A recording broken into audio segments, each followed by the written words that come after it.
I'm from HMB Online. My name is Mika. So it's been a long while since the last time you played in Japan. So that was 10 years. Yeah. So, yeah. How do you feel about it? How do you feel about coming back to Japan? It's great to be back here. It's really nice. I love the country. I love the atmosphere and everything. It's still. There's no answer why it took 10 years. There's no. It's not a simple answer, at least. There's so many variables you have to take in consideration when telling why we waited so long. But, yeah, all the fans here are waiting for you guys to come back here. A great opportunity to do Loud Park. I think that is the best way, to return to Japan, to check the temperature, of the fans and see if there's a new generation of fans there, and we can come back hopefully and do a headline tour. Okay, the songs from Revolution sounds kind of similar to those of Glory to the Brave or Legacy of the Kings. I think you've heard that opinion a lot. So did you intentionally go back to that style? I think what people feel when they listen to the songs, it's not completely wrong what you're saying. There's definitely some merits to it. But I think what people say, what they feel when they listen to it, it's much more the energy of the album, the passion or the hunger that we have when we recorded it and wrote it for that matter. But also the fact that they know that Fredrik Nordström has produced this one. That has, and also the fact that they have seen the album cover, it reminds them of that. I think it's much a mental thing as well. But there's definitely some value to that opinion, of course. So you didn't intentionally try to go back, or? No, I mean that happened. That album just happened. Yeah. No, we just wrote it, we recorded it, and everything. Every piece of the puzzle fell into place. Really nice. So how was working with Fredrik Nordström? He's back to work with you guys. Yeah, it's fun. I mean, I've known him since the 80s. So we have recorded with him several times before, Glory to the Brave as well. So it's a different thing. It's a personal thing as well for me. It's great, but it's when we recorded Renegade with somebody else, we never thought, oh, this Fredrik Nordström guy doesn't know what he's doing, let's do something else. It was more of an evolution, it was a natural progression that we wanted to try something else for our third album. But I think we all knew that eventually we're going to work together again, and this was just a perfect time to do it. Didn't he work on the live album with us?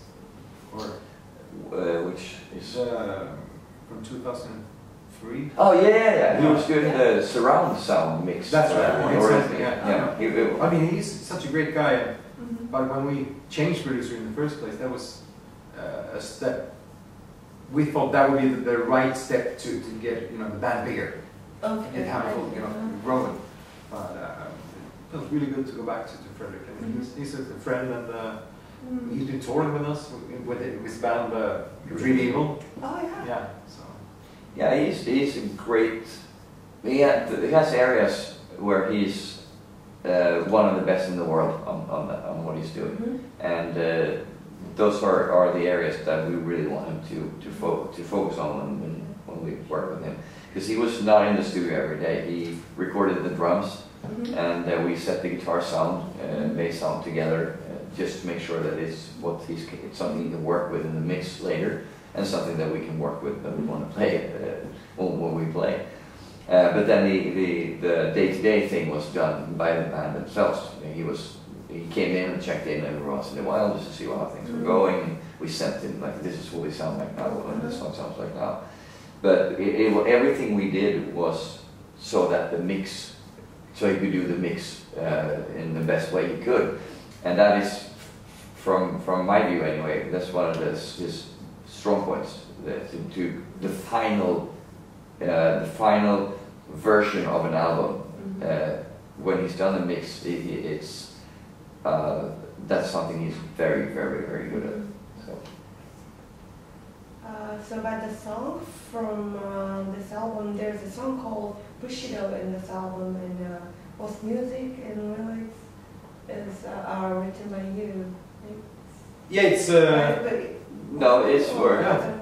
And also Pontus is part of Yeah, the song too. exactly. So- Yes, the three of us. So for us. Oh, okay. I thought I got wrong information. So are you interested in Japanese Bushido or that's you don't know? No, it's. I mean, I got the title from Oscar because he had a vision Oh, about okay. that, and then I wrote the lyrics based on that word, and I really. I had to. Yeah, but I really had to dig deep to get the information about this warrior code, so to speak, and it was really interesting to. I got enlightened, you know, by reading this, and I think it's a very cool topic and cool subject to write about. And it fits the song well, and if you name a song Bushido, you really need to pay attention to, you know, the contents of the lyrics. Somebody said before in the interview that it's difficult to approach a Japanese subject for a foreigner. It's difficult to approach the subject without making it weird for Japanese people. But he said that you guys did a good job with this one. It fits with our image or like they said, sometimes people want to have some music, you know, reference, and they play some Chinese, Japanese. But that's just ignorance. So we wanted to make sure that it was to honor the word rather than make fun of it. HAMMERFALL, we're up. Okay, the next question will be you guys were a pioneer who retrieved 80s heavy metal sound in 90s when heavy metal was not so popular. I mean, in 90s it wasn't so popular, but you bring back the old school 80s metal to 90s. So in 2000s, there were many 80s-ish heavy metal bands debuted from Sweden and called new wave of traditional heavy metal. So how do you look at that movement as you started doing things like that 20 years ago? I think that movement is something that exists in people's minds who aren't actually there. Because in Sweden there's not a movement of anything. Oh, really? It's just a lot of bands playing their music. But getting back to your actual question, it's one of those things that I feel that makes me the most proud that when I look back on it, that heavy metal was in obscurity in the 90s. There's no question about that. We, together with other bands, of course, helped bring heavy metal back to a respected place again, which it was certainly not respected in the 90s. Absolutely not. And now it's respected as it should be, because it's one of the most powerful music styles in the whole world. And that in itself makes this one of my greatest accomplishments, to have been a part of helping this thing that I really, really love gain more respect and more notoriety over the world. So it's really, really good. But it was like an explosion around the year 2000, because when they saw that, from a record label point of view, when they saw that HAMMERFALL worked, the Nuclear Blast had a band called HAMMERFALL, and they outsold every other artist on the label. Everyone wanted to have their own HAMMERFALL. So therefore there was an explosion of these so-called power metal bands. But most of these bands are gone. They were not even one-hit wonders. They were like one-album wonders, or no wonder at all. Yeah, a lot of people tried to cash in on this resurgence back in those days. But if you don't have it in your heart, I don't think you will ever last with it. Okay. Well, it's kind of related, but you know why the younger bands from Sweden lots of them are gone by now, but has stunning sound style right from the beginning when they just debuted. When they released their beginning first album. So do you guys have any idea why that happens in Swedish bands? And I didn't understand the question really. What did you mean? But they have, you know, usually the bands when they just form,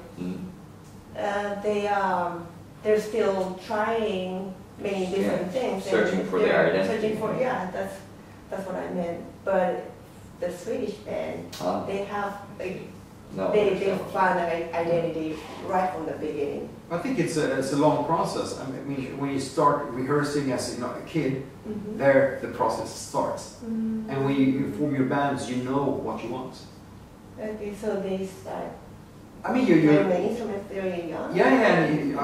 It's not like we just from out of nowhere, you know how to play the guitar. Now here's the album. Oh, you just started. Blah blah blah blah. Well, it took maybe 10 years to get there because we all started, rehearsing in the basement at home or in the garage, or and also the sound all is that environment. It's very good for breeding musicians, or used to be very good anyway. I think it's different now. But one thing that I don't know how things are in other countries, but one thing I know, which I imagine it is like, example in the US, for example, just how I imagine that maybe the thinking of people why they play music is different.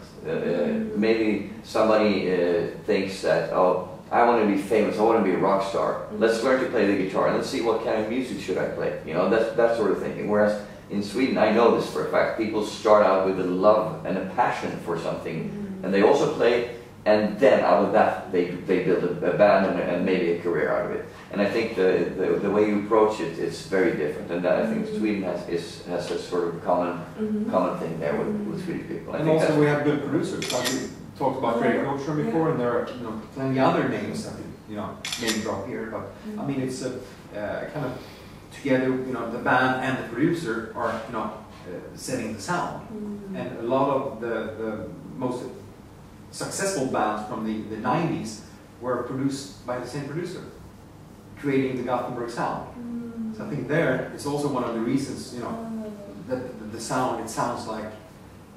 But to answer your question, I think the Gothenburg sound is one important factor here. So is that the reason why there are so many, the number of the metal bands are huge in Sweden, and that's one of the reasons? Yeah, I mean there's a lot of people actually playing instruments. They want to form bands, and they form the bands because of the passion of the music, And it's it's still pretty easy to get your own rehearsal room. Like in the US, you pay by the hour. Well, okay, let's play, rehearse, and then get the hell out of here. But you get supported by the government in Sweden still, so you get money to have your rehearsal space when you're younger, of course. How does it work? I mean, you just go into the rehearsal room and do. But nowadays we don't really rehearse. But as a kid. Of course. When I was younger, we could rehearse for like 8 hours straight, playing only one song. The same song over and over and over again. It was the funniest thing ever. So is it like a public? No, you can't just walk in anywhere and start rehearsing. You have to have But what Joachim means is, I think that the government helps out. Maybe sometimes it's a city government as well. Maybe they build rehearsal rooms and have the city take care of the running it and everything. They make it easy for people or easier anyway for people to have these places where bands can come and play, and they don't have to mortgage their house to have a rehearsal room, basically. So it's a good breeding ground for that.